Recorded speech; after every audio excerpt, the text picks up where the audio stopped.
Bien, continuamos hablando con el trastorno autismo. Eh, las personas que presentan este tipo de trastorno o se define como un trastorno generalizado del desarrollo. En algunos casos se puede asociar a algún tipo de retraso mental, el cual se caracteriza el cual se caracteriza por digamos, como por una perturbación grave y generalizada de diversas áreas del desarrollo. Básicamente lo que se ve afectado son esas habilidades sociales, o más esas habilidades sociales son más esas habilidades de interacción social, de comunicación, de existencia de pronto de ciertos comportamientos que se esperan en los sujetos, de intereses o tienen unas actividades de pronto un poco estereotipadas, repetitivas. Sin embargo, este tipo de trastorno es un trastorno biológico del desarrollo. Bien, eh, eh, para ello pues se genera durante toda la vida, ¿cierto? Y lo más notorio en él definitivamente en los niños es esa interacción, esa comunicación social. Eh, a veces tienen este tipo digamos, eh, de afectación en, digamos, en esa comunicación no verbal. Se puede ver por esa falta de contacto ocular, no miran a las personas a los ojos cuando hablan, mmm, por la falta de expresión facial, no sonríen, no, entonces es difícil poder observar el estado de ánimo o las emociones de los niños. Tienen posturas y gestos corporales como muy quietos, muy pasivos, entonces no son muy serios, no es fácil entenderlos. Entonces pueden tener, digamos, como cierto desinterés para establecer relaciones sociales con otros niños de su edad, o digamos como que no puede comprender las convenciones sociales que se generan en ese momento en su entorno. Bien, eh, básicamente los niños que presentan autismo, hay diferentes tipos de autismo, por supuesto, hay autismos un poco más graves, ¿cierto? Donde de alguna manera no pueden tampoco tener, digamos, se les dificulta el tacto con otras personas, entonces no los pueden abrazar y les es difícil tener este tipo de cercanía, ¿bien? Entonces esto es considerado como una interacción social.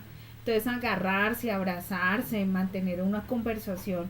Hay niños que presentan, digamos, como más dificultades, ¿cierto? Hay otros niños que tienen, digamos, como unas capacidades un poco más excepcionales. Ellos pueden tener, digamos, destrezas numéricas impresionantes, tienen buena memoria, bien, pero básicamente el autismo hoy en día ya no está considerado como un trastorno como se veía viendo en los últimos años. Ya digamos que el trastorno entra dentro, o el autismo entra dentro de la diversidad cognitiva a nivel social que todas las personas tienen. Simplemente se valora más en ellos las capacidades que tienen, que en muchos casos son capacidades excepcionales, bien, y de alguna manera se empieza a trabajar con ellos, digamos, como una especie de entrenamiento frente a todo este tipo de habilidades de interacción social o este tipo de cosas, y ellos tienen toda la capacidad de aprender y muchas veces lo hacen y logran y tienen vidas, pueden trabajar, estudiar y pueden tener vidas muy saludables. Pero en esto sí juega mucho el entorno que lo rodea. El entorno puede generar en el sujeto una, eh, mal dicho, discapacidad, ¿cierto? Porque el entorno y la manera como ve al otro, eh, pues digamos que sí puede generar inconvenientes, pero realmente esto ya está muy aceptado y se valora mucho y se habla mucho de las capacidades de las personas que tienen este tipo de trastornos, porque ya no se ve como un trastorno, sino que ya se ve como otro tipo de riqueza, a excepción, digamos, en un grado muy alto, que ya de pronto ya estén presentando algún tipo de retraso mental, que en esos casos sí digamos que el tratamiento va a ser distinto y el acompañamiento que se hace es distinto porque ya el niño viene con otro tipo de condicionamientos y otro tipo de situaciones que lo van a rodear. Pero aquí sí juega mucho el entorno que lo rodea. Bien, para este tipo de tratamiento, pues en un inicio se necesita eh, un buen terapista infantil. En algunos casos hay que medicarlos porque son muy sensibles auditivamente, táctil, olfativamente.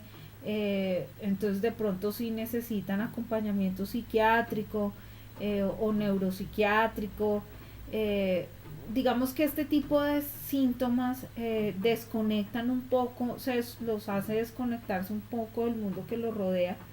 Eh, en grados muy altos de autismo, hay niños que ni siquiera soportan que sus madres los agarren o los toquen. eh, entonces eso digamos que es uno de los primeros síntomas a nivel de familia, que las familias con niños con autismo sí pueden llegar a detectar eh, el tipo de acompañamiento, el tipo digamos, de cercanía táctil, pues que es muy normal que las madres quieran abrazar y tocar y consentir a sus hijos y ellos rechazan, no quieren. Hay algunos que se demoran en hablar mucho tiempo, pero ellos están entendiendo todo lo que rodea, sino que les cuesta trabajo hablar. Hay algunos que nunca logran desarrollar en forma muy positiva ese habla. De pronto cuando se sienten agredidos por el entorno pueden tartamudear o se ponen nerviosos o ansiosos, pero es básicamente, digamos que el acompañamiento que se hace es básicamente desde una buena terapia y un buen trabajo escolar que hay que hacer con la profesora para que pueda entenderlo y pueda entrar a trabajar con él desde su propio ritmo y estilo de aprendizaje, porque es evidente las capacidades de las personas con autismo. Ya es muy conocido que es sobresaliente las capacidades que ellos tienen. Entonces es básicamente esto a nivel de autismo. Mm, También podemos hablar de bueno, ¿en qué consiste las altas capacidades o esos superdotados infantiles que ahorita tal vez hemos escuchado muy seguido? Eh, ¿Cómo podemos saber cuáles son las capacidades excepcionales